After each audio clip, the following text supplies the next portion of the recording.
Hello guys, welcome to my channel. My name is Karishma. और आज के इस वीडियो में अपन जानेंगे कि कैसे जो भी 10वीं बोर्ड के स्टूडेंट्स हैं वो कैसे गणित विषय में 100 में से 100 अंक प्राप्त कर सकते हैं।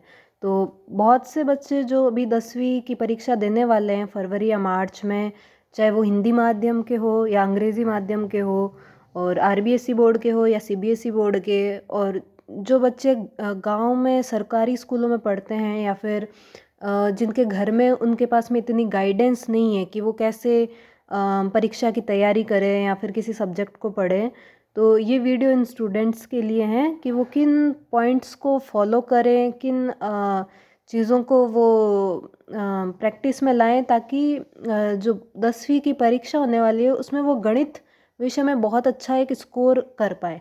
तो बहुत से बच्चों को गणित विषय बहुत ज़्यादा कठिन विषय लगता है, और गणित के कारण ही वो 10वीं में जो उनका लक्ष्य जितना उन्होंने रखा होता है स्कोर, वो उतना स्कोर अचीव नहीं कर पाते।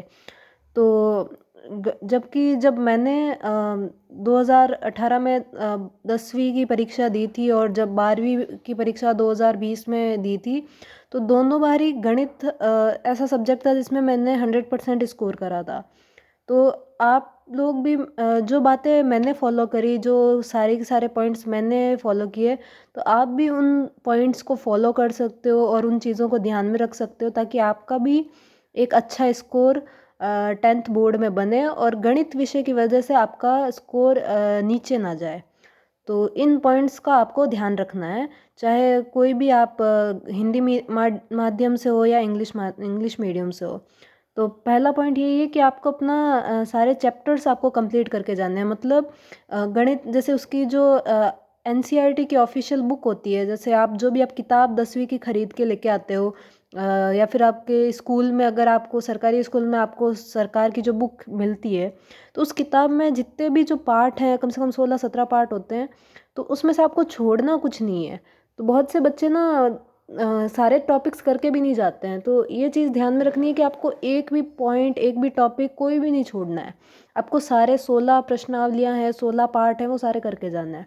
दूसरा पॉइंट है जो सबसे मेन ये है कि आपको पिछले 5 साल के राजस्थान माध्यमिक शिक्षा बोर्ड के जो 10वीं में गणित का पेपर हुआ था, वो पेपर आपको हल करने हैं, उनको हाथ से क्वेश्चन को सॉल्व करना है।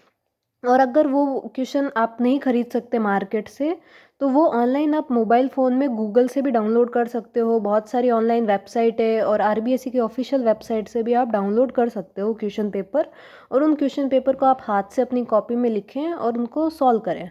ठीक है, तो इससे आपको आइडिया लगता है कि किस टाइप में क्वेश्चन आते हैं, किस तरीके के सवाल बनते हैं, और वैसे सवाल आने की संभावना है।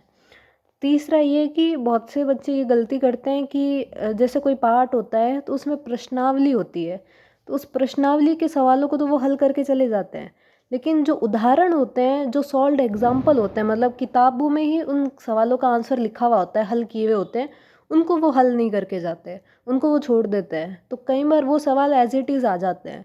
तो उन क्वेश्चंस को आप ना छोड़ें, आपको वो भी हल करने हैं और आपको प्रश्नावली के सवाल भी हल करके जाने हैं। किताब में जितने भी सवाल हैं आपको सारे हल होने चाहिए, आपके हाथ से किए हुए होने चाहिए।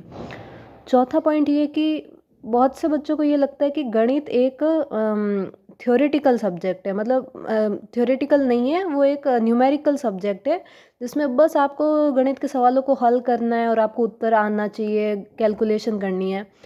गणित में थ्योरी भी है, उसमें कुछ डेफिनेशंस भी होती हैं, उसमें कुछ कंसेप्ट भी हैं। तो आपको जो भी किताब होती है ऑफिशियल बुक या एनसीईआरटी की, उसके आपको चैप्टर जहाँ से स्टार्ट होता है और जहाँ पे ख़त्म होता है, आपको वहाँ से स्टार्ट से एंड तक एक एक लाइन आपकी पढ़ी हुई होनी चाहिए।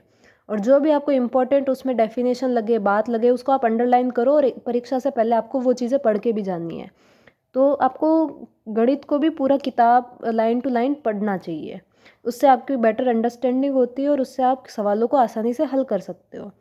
और पांचवा पॉइंट ये है कि आप जितने आप टेस्ट लगा सकते हो उतने आपको टेस्ट लगाने चाहिए, ताकि परीक्षा के टाइम आपकी स्पीड बढ़ जाए। बहुत सारे बच्चे ये चारों पॉइंट तो फॉलो करते हैं, लेकिन उनको तय समय के अंदर उन सवालों को हल नहीं कर पाते और वो सवाल उनके छूट जाते हैं।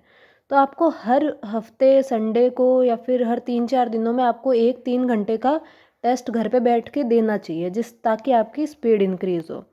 तो ये वीडियो उन सभी बच्चों के लिए जो शायद कभी कोचिंग नहीं कर पाए 10th क्लास के लिए, या जो गवर्नमेंट स्कूल में पढ़ते हैं, या फिर जिनके पास में घर में इतना कोई गाइडेंस नहीं है बताने के लिए कि वो क्या स्ट्रेटजी अपनाएं, क्या वो पॉइंट्स अपनाएं जिससे कि वो 10th क्लास में एक अच्छा स्कोर कर सकते हैं। तो अगर आप इन सभी बातों को फॉलो करेंगे तो आपका एक बहुत अच्छा स्कोर 10वीं बोर्ड में परसेंटेज आपके बन सकते हैं, और गणित जैसे विषय को भी आप बहुत ही सरल बना सकते हैं। तो थैंक यू।